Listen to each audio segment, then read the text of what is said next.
வணக்கம். எம்ஜிஆருக்கு அடுத்து விஜய் தான்.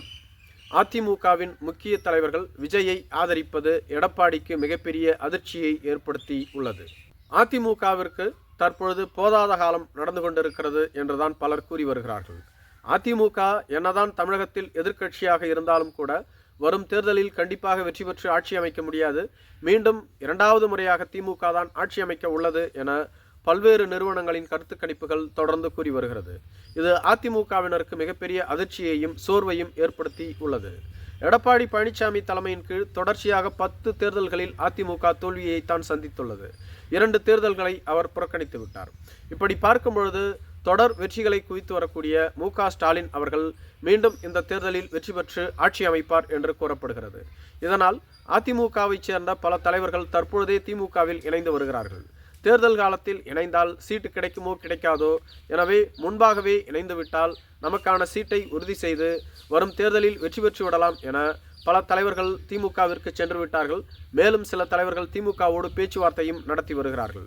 இதுபோன்ற சூழ்நிலையில்தான் அதிமுகவின் மூத்த தலைவர்கள் ஒரு சிலர் விஜயை ஆதரித்து வருவதாக கூறப்படுகிறது.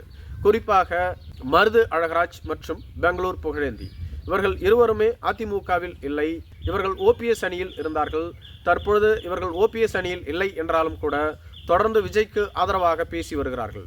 விஜய் எப்பொழுது கட்சியை தொடங்கினாரோ அன்று முதல் இன்று வரையிலும் மருது அழகராஜ் விஜய்க்கு ஆதரவாக பேசி வருகிறார். அதே சமயத்தில் விஜய் அவர்கள் மருது அழகராஜை தனது கட்சியில் இணைத்துக் கொள்ள தயக்கம் காட்டுவதாகவும் சொல்லப்பட்டு வருகிறது.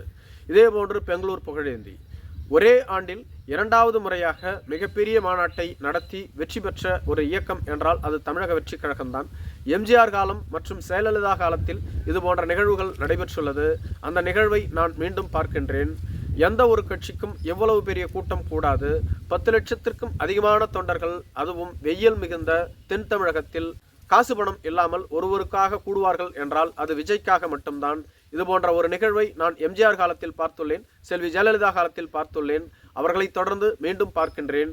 எம்ஜிஆருக்கு அடுத்து தமிழக அரசியலில் மிகப்பெரிய மாற்றத்தை ஏற்படுத்தக்கூடியது விஜய் ஒருவரே என குறிப்பிட்டிருக்கிறார்.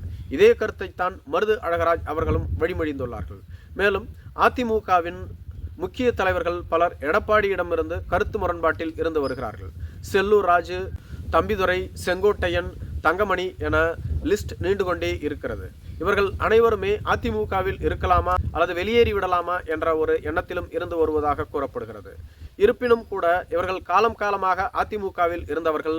செல்வி ஜெயலலிதா, எம்ஜிஆர் போன்ற தலைவர்களை பார்த்து பழக்கப்பட்டவர்கள், அவர்கள் வழிவந்தவர்கள்.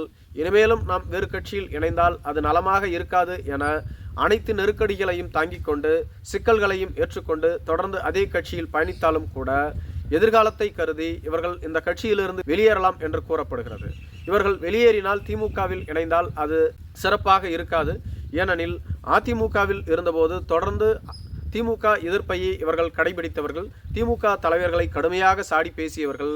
எனவே அதிமுகவில் இருந்துவிட்டு திமுகவை திட்டிவிட்டு மீண்டும் திமுகவில் இணைந்தால் அது சாத்தியமாகாது. அதற்கு பதிலாக தமிழக வெற்றி கழகத்தில் இணையலாம். விஜய்க்கு நல்ல செல்வாக்கு உள்ளது. தமிழகம் முழுவதும் விஜயை ஆதரிக்கிறார்கள்.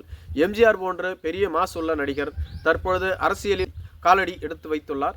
அவரை நாம் ஆதரித்தால் நமக்கும் நல்லது, மேலும் நமது அரசியல் எதிர்காலத்திற்கும் நல்லது என இவர்கள் முடிவெடுத்திருப்பதாக கூறப்படுகிறது. இவை அனைத்தும் எடப்பாடி பழனிசாமிக்கு மிகப்பெரிய அதிர்ச்சியையும் ஆச்சரியத்தையும் ஏற்படுத்தி வருவதாக கூறப்படுகிறது. இதுவரையிலும் விஜய் அவர்கள் அதிமுகவை திட்டவே இல்லை. திமுக பாஜகவைத்தான் கடுமையாக திட்டியும் சாடியும் பேசி வருகிறார். மேலும் விஜய் அவர்களின் எண்ணமே அதிமுக தொண்டர்களை தனது கட்சிக்கு வாக்களிக்க வைக்க வேண்டும் என்பதுதான் என்று கூறப்படுகிறது. எனவேதான் ஒவ்வொரு மாநாட்டிலும் எம்ஜிஆரை பற்றி விஜய் அவர்கள் புகழ்ந்து பேசி வருகிறார் என்றும் கூறப்பட்டு வருகிறது. நன்றி.